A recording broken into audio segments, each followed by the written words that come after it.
It is not an easy job. People who are blessed to be given an opportunity to work as a young lady. Being a young lady requires hard work, dedications, perseverance, and passions. It is not an easy job, but it is rewarding. Being a young lady has helped me and my family to achieve our dreams and plans.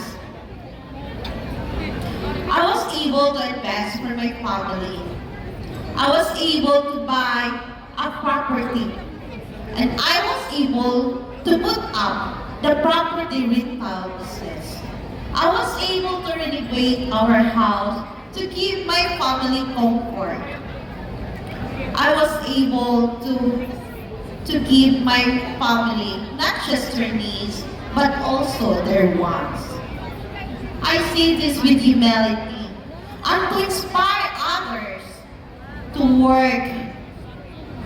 If nothing is possible, to work with love, dedication, and commitment. We must always focus on the end of the road to find the motivations on why we do it along the way. I want to thank the Lord for all the blessings and guidance. I want to dedicate this award for supporting this editor, the Probiotic Salt Marketing Incorporations. To Sir John Solomon and Ma'am Lilith Solomon for opening the door of opportunity for me. Then to my children and my husbands, whose husband who gives 100% support and everything for me. You are the reason why I do what I do. Again, daghang salamat for the Shirota Award, and may God continue to shower His blessings to all of us. Padayon ta, Yakong ladies!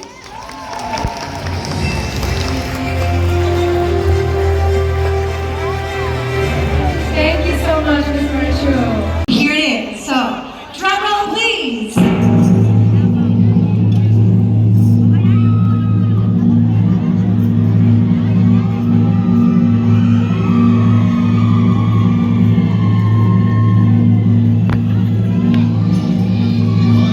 Oh, wait muna. Relax.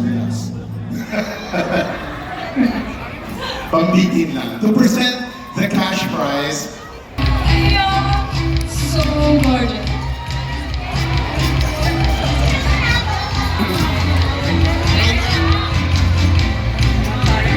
Okay. Wala. Panalo yan si Maylinda. I have in my hands, ladies and gentlemen, exciting, come on! winner for our very prestigious Star of the Night.